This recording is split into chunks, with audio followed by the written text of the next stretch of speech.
تعالى: يا أيها الذين آمنوا اتقوا الله حق تقاته ولا تموتن إلا وأنتم مسلمون.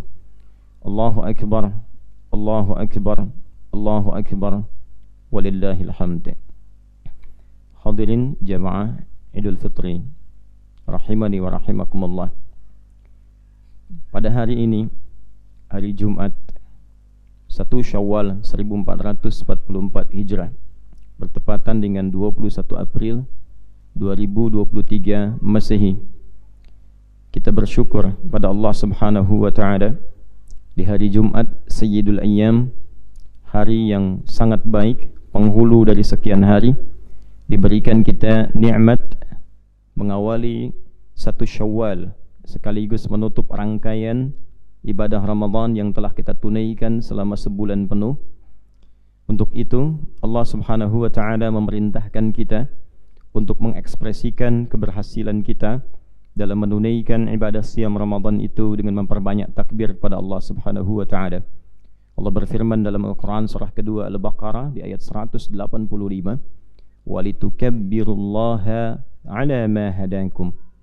Dan ketika engkau menyempurnakan Ramadan itu, walitukmilul iddah, selesai selama sebulan, selesai kita menunaikan rangkaian ibadah, maka Allah berkenan agar setiap hambanya mengekspresikan kebahagiaan, kesuksesan, kesenangan setelah tuntas mengerjakan Ramadan itu dengan memperbanyak takbir kepada Allah Subhanahu wa taala. Hadirin sekalian, takbir yang dimaksudkan di dalam ayat ini bukan sekedar kita bertakbir. Banyak jenis-jenis takbir yang dihadirkan dalam syariat Islam. Membuka salat kita awali dengan takbir.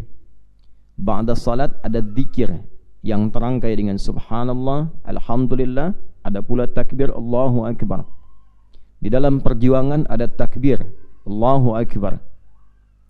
Bila ada musibah seperti kebakaran misalnya, ada takbir untuk memadamkannya di antara syariat. Tapi takbir yang dimaksudkan di dalam ayat ini bukan sekedar takbir yang kemudian kita sampaikan, ekspresikan, lantunkan dengan beragam macam takbir yang kita keluarkan di lisan kita. Bahkan dari mulai ba'da maghrib sampai menjelang penunaian salat Idul Fitri itu.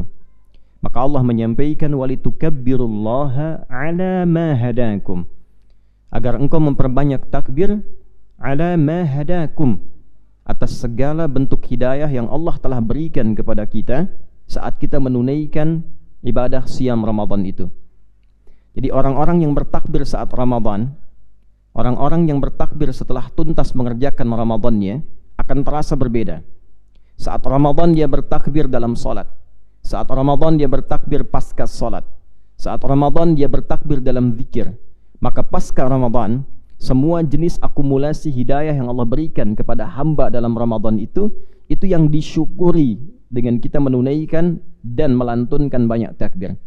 Hidayah dalam Al-Quran itu terjadi dan tersampaikan dalam beberapa jenis.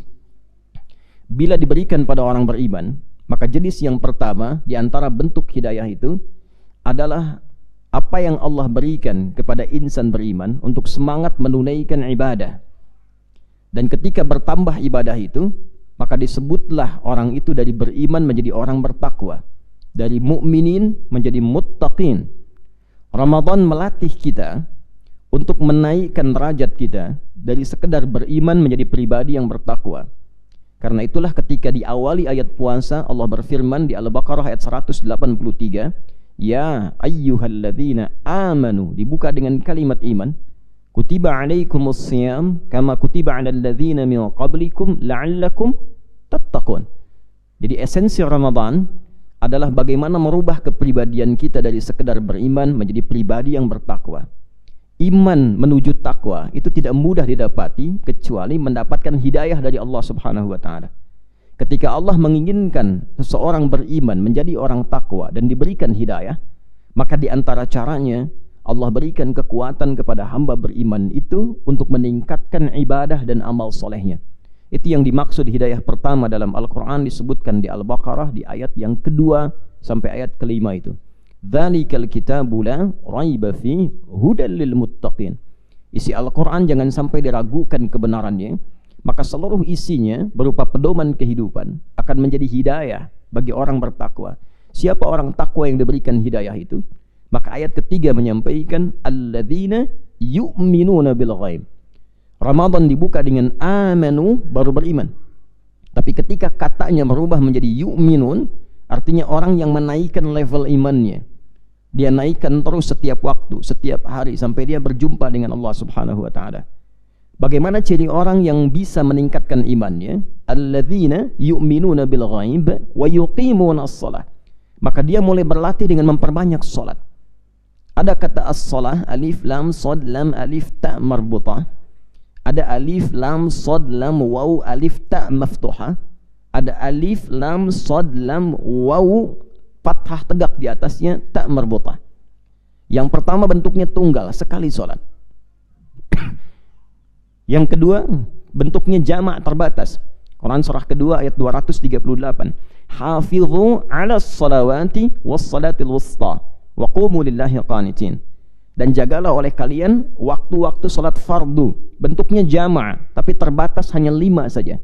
Subuh, zuhur, asar, maghrib, isya. 2, 4, 4, 3, 4. Terbatas bilangannya. Tapi ketika kalimatnya menggunakan alif, lam, shad, lam, waw, fathah tegak di atas waw, kemudian ta marbutah, artinya bukan sekedar fardu, tapi melampaui yang fardu, bertambah dengan yang sunnah. Bukankah di Ramadan kita dilatih oleh Allah meningkatkan salat dari fardu ditambah dengan sunnahnya? Betapa kita jaga salat-salat rawatib kita. Betapa kita tingkatkan salat malam kita dengan menunaikan tarawih. Bila tidak mendapatkan hidayah, taufik Allah, mustahil itu bisa dilakukan. Betapa banyak orang bisa bangun di malam Ramadan tapi tidak mengerjakan tarawih. Betapa banyak orang-orang yang berkehidupan, berkesempatan, beraktivitas, bahkan untuk menunaikan sholat masih terlambat. Ramadan kita diberikan hidayah. Jika Allah berkenan memberikan hidayah pada seorang hamba yang beriman, maka yang pertama Allah berikan adalah kemampuan dia dalam meningkatkan amal soleh dan ibadahnya. Maka itu yang kita syukuri. Karena selama Ramadan kita diberikan kekuatan oleh Allah, yang tadinya tak mampu bangun malam, mampu bangun malam. Minimal kita berlatih tarawih. Wa mimma razaqnahum yunfiqun. Yang tadinya belum bisa berbagi, selama Ramadan kita berlatih untuk berbagi. Diberikan taufik oleh Allah walaupun hanya berbagi 1 mungkin 2 biji kurma dengan teh manis, dengan gorengan, tapi itu tak terjadi setiap hari. Walladzina yu'minuna bima unzila ilaik, berinteraksi dengan Al-Qur'an. Betapa banyak sebelum Ramadan yang bahkan belum sempat menyentuh mushaf, bahkan belum bisa baca Al-Qur'an. Ketika tiba Ramadan bahkan dia bisa khatam. Kalau bukan karena taufik Allah Subhanahu wa taala, mustahil itu bisa dilakukan. Nah, akumulasi semua bentuk amal soleh tadi itu akan merubah seorang hamba dari sekedar beriman menjadi pribadi yang bertakwa. Iman plus amal soleh itu rumusnya menjadi takwa. Maka ketika kita berhasil mencapai latihan takwa selama sebulan itu yang kita ekspresikan dengan bertakbir. Karena itu akan kelihatan dalam suara takbir. Orang-orang yang benar ibadah Ramadannya, takbirnya akan terasa pada jiwanya, bukan sekedar keluar di lisannya. Kadang-kadang orang yang tidak serius terlihat dalam Ramadan ibadahnya dan nampak dalam takbir saat Idul Fitrinya.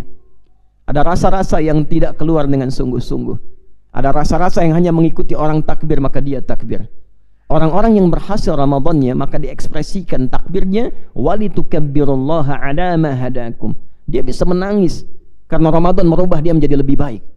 Ramadan memberikan pelatihan yang membuat dia lebih komplit dan lebih dekat dengan Allah Subhanahu wa taala. Karena itulah ketika orang yang telah selesai menunaikan Ramadan dilatih dengan amal saleh, maka mohon maaf, amal salehnya tidak akan berhenti saat Ramadan. Maka akan menjadi kebiasaan dia yang dia lakukan pasca Ramadan. Walaupun mungkin kuantitasnya, jumlahnya tidak sama dengan Ramadan. Saat Ramadan, salat malamnya mungkin banyak. Pasca Ramadan, barangkali hanya 2 rakaat tambah 1 witir. Tapi bandingkan dengan sebelum Ramadan, yang tak mampu salat malam. Sebelum Ramadan, baca Quran mungkin 1-2 ayat. Saat Ramadan bisa khatam. Setelah Ramadan, minimal bisa dijaga 1 hari 1 halaman. 2 hari bisa dengan 1 lembar. Maka ini menunjukkan terjadi perubahan pada dirinya dari sekedar insan beriman, lalu dia menjadi pribadi yang bertakwa. Hidayah yang pertama ini, kalau kita jaga dengan baik sampai kita wafat, maka ada jaminan di Quran surah 10 surah Yunus. Di ayat yang ke-9, orang-orang yang beriman dan konsisten menjaga imannya dengan amal saleh. Innal ladzina amanu wa 'amilus salihati, orang-orang yang dia menjaga imannya dengan memperbanyak amal saleh, yahdihim rabbuhum biimanihim, maka dengan iman dan amal solehnya itu Allah akan jaga hidayah, dipertahankan sampai dia wafat. Kalau dia berhasil sampai wafat menjaga hidayah dan amal soleh itu, maka tajri min tahtihal anhar fi jannatin na'im, Allah akan siapkan banyak kenikmatan di alam surga nanti untuk menjemput hamba soleh itu yang telah memperbanyak amal soleh dalam hidupnya sampai dia wafat. Hadirin yang kedua, jika Allah berikan hidayah pada seorang hamba yang telah beriman, maka hidayah itu akan merubah perilakunya secara sosial menjadi lebih baik. Jadi yang pertama ada kesolehan spiritual, hubungannya dengan Allah, salatnya meningkat, baca Qur'annya rajin, zikirnya meningkat. Yang kedua, bertambah kesolehannya secara sosial, perilakunya berubah menjadi lebih baik. Karena itulah Ramadan melatih kita menjadi pribadi yang lebih baik. Bukankah saat Ramadan kita dilatih untuk mengendalikan nafsu, memandang yang baik, yang tak baik kita palingkan, mendengar yang baik, yang tak baik kita acuhkan, berkata yang baik, yang tak baik kita diam sampai ke ujung kaki. Bahkan Allah mengisyaratkan dalam Al-Quran, berhasilnya hidayah yang pertama ditunjukkan dengan hidayah yang kedua. Jadi kalau ada orang yang sholatnya benar, disebut benar oleh Quran, bukan sekedar banyak dia menunaikan sholat. Karena ada orang yang sholat tapi dicela oleh Quran.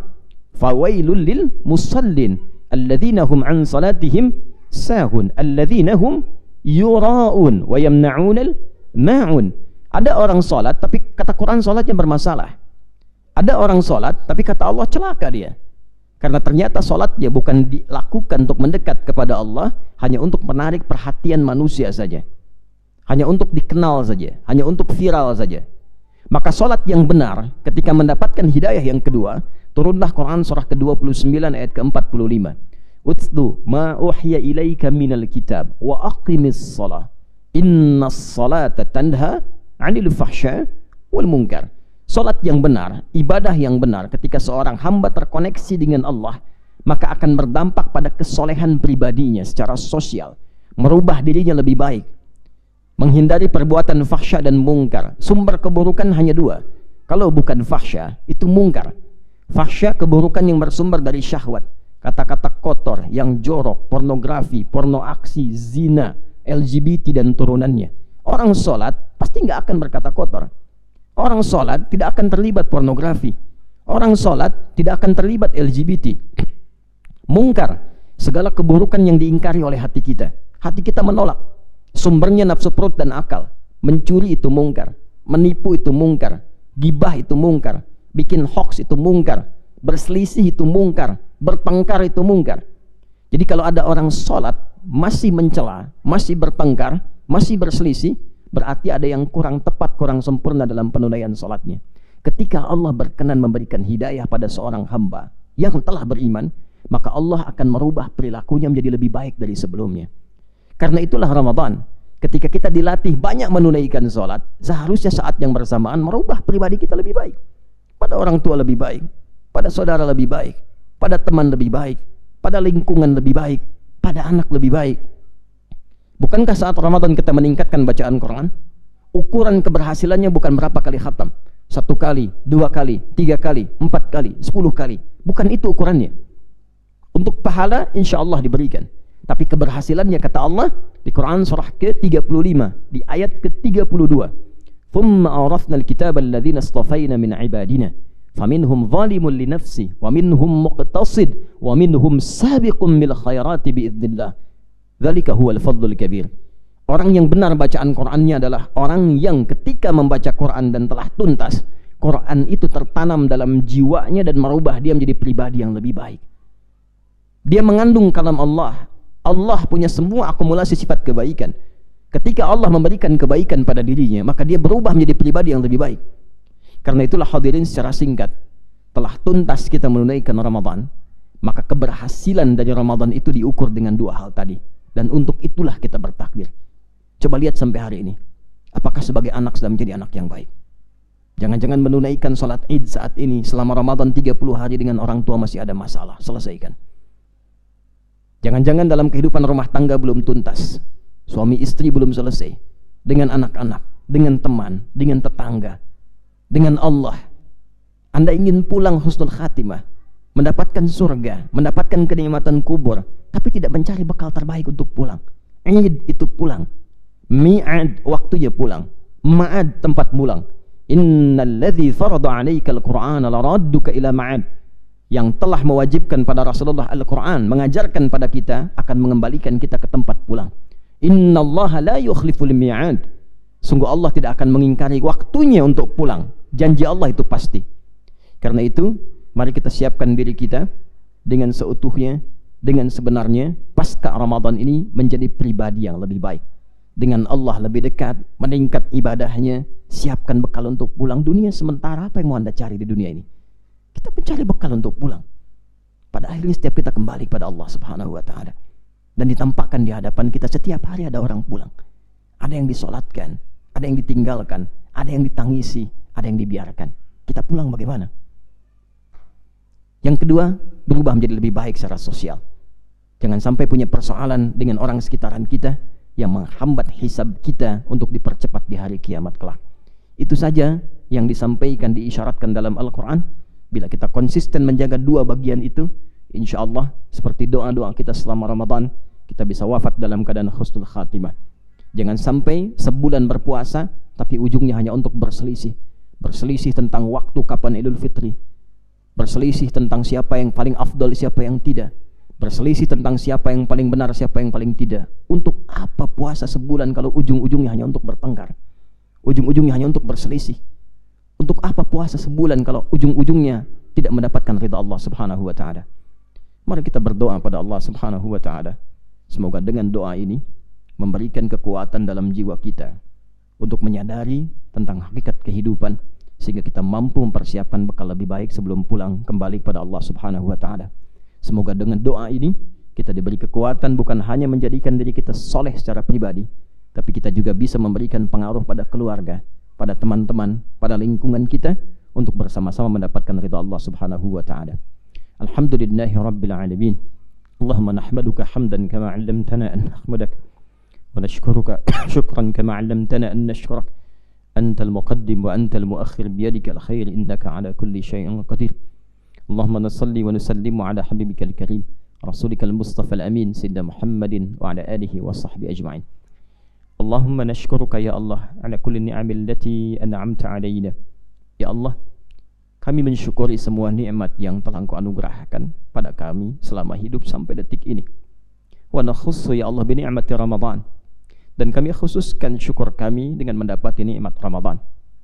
Faj'alna ya arhamar rahimin ibadikal muttaqin. Maka mohon jadikan dengan rasa syukur ini ya Allah, kami termasuk pada golongan orang-orang yang bertakwa dalam pandangan-Mu. Allahumma ja'alna bil imani kamilin, wa bi faraidika muaddin, wa lis salawati hafizin, wa liz zakati fa'ilin, wa lima 'indaka talibin, wa tahta liwa'i nabiyyikal karim sayyidina Muhammadin yaumal qiyamati sa'irin. Maka mohon ya Allah, dengan genap kami selesaikan ibadah Ramadan itu. Mohon sempurnakan keimanan kami kepadamu. Berikan kami kekuatan dan kemampuan agar dapat menjaga salat dengan baik. Beri kami kesempatan selama hidup agar mampu berzakat. Beri kami kesempatan agar istiqamah dapat ruku dan sujud kepadamu ya Allah. Dan berikan kami kesempatan agar dapat bersua dengan Rasulullah dalam satu liwa beliau di hari kiamat nanti. Allahumma ya arhamar rahimin, Rabbana la tada' lana fi maqamina hadha wa fi kulli maqamin dhanban illa ghafarta. Ya Allah, jika ada pendosa saat ini di tempat ini atau sekitarannya, atau dimanapun ia berada, atau pernah kami lakukan dimanapun, maka mohon ampuni dosa-dosa kami. Wala hamman illa farajtah, jika ada yang tengah merasakan kegelisahan, maka mohon tenangkan keadaan hatinya. Wala asiran illa yassartah, jika ada yang tengah mengalami kesulitan, maka mohon hilangkan segala kesulitannya. Allahumma wala hajatan min hawaijid dunya wal akhirati fiha laka ridhan wa fiha lana as-salah illa qadaitaha ya arhamar rahimin. Jika ada permohonan hajat yang tersembunyi dalam jiwa setiap kami, selama itu baik untuk dunia dan akhirat kami, maka mohon kabulkan ya Allah. Wala maridan illa syafaitah, jika ada yang diuji dengan penyakit di antara kami, mohon sembuhkan ya arhamar rahimin. Allahumma ya Rabb, Allahumma rzuqna ni'mata lailatul qadri fi Ramadan. Ya Allah, anugerahkan rizki kepada kami termasuk orang-orang yang mendapatkan Lailatul Qadar dalam Ramadan. Allahumma ya arhamar rahimin ij'alna min ashabil Qur'anil Karim fid dunya waj'alil Qur'ana nuran lana fil qubur wa syafi'an lana fil akhirati ya arhamar rahimin. Ya Allah, jadikan kami termasuk orang-orang yang dekat dengan Al-Quran. Jadikan Al-Quran sebagai cahaya kami di alam kubur dan syafaat bagi kami di akhirat kelak. Allahumma ya arhamar rahimin tubna ilaika taubatan nasuha. Ya Allah, kami bertaubat kepadamu di saat ini dengan taubat yang sebenar-benarnya. Wahfadna hatta ya'tina al-yaqin. Hatta ya'tina al-yaqin. Hatta ya'tina al-yaqin. Dan mohon ya Allah, anugerahkan kami kemampuan untuk menjaga taubat dan amal soleh kami sampai kami kembali menghadap kepadamu. Allahumma ja'al baqiyata hayatina hayatan tayyibah wa akhira wafatina husnal khatimah. Ya Allah, mohon jadikan sisa hidup kami lebih baik daripada hari-hari sebelumnya. Dan mohon bila pun kami mesti kembali kepadamu di akhir ajal kami, jadikan akhir kehidupan kami husnul khatimah. Tawaffana muslimin biqaulina la ilaha illallah Muhammadur Rasulullah. Ya Allah, wafatkan kami dalam keadaan muslim, tunduk patuh kepadamu dengan kalimat la ilaha illallah Muhammad Rasulullah. Wa ajib qaulana bi kalimatika ya Allah ya ayyatuhan nafsul mutmainnah irji'i ila rabbiki radiyatan mardiyah fadkhuli fi ibadi wadkhuli jannati. Dan mohon jawab kalimat kami ya Allah dengan panggilanmu yang indah, hai jiwa-jiwa yang tenang, cepat pulang kepada Rabbmu. Aku ridha dengan amalmu dan engkau pun akan ridha dengan pemberianku. Jadi masuk dalam golongan hamba-Ku, aku siapkan surga untukmu. Allahumma ya arhamar rahimin ikhfad ailatana ya arhamar rahim waj'alhu min ibadikas salihin. Ya Allah, mohon berikan kemampuan kami untuk menjaga keluarga kami dan jadikan keluarga kami termasuk keluarga yang Kau pandang soleh ya arhamar rahimin. Wa alhiqna ma'al ladzina an'amta 'alaihim minan nabiyyin was-siddiqin wasyuhada'i was-salihin wa hasuna ulaika rafiqa. Dan mohon satukan kami saat kembali kepadamu dengan golongan terbaik yang pernah berkehidupan di bumi, para nabi, orang-orang saleh, siddiqin, para syuhada. Rabbana atina fid dunya hasanah wa fil akhirati hasanah wa qina adzabannar waj'alna minal a'idin al-faizin. Ya Allah, anugerahkan segala kebaikan di dunia ini yang mampu kami dapati dan kemuliaan di akhirat yang mampu kami raih, dan jauhkan kami dari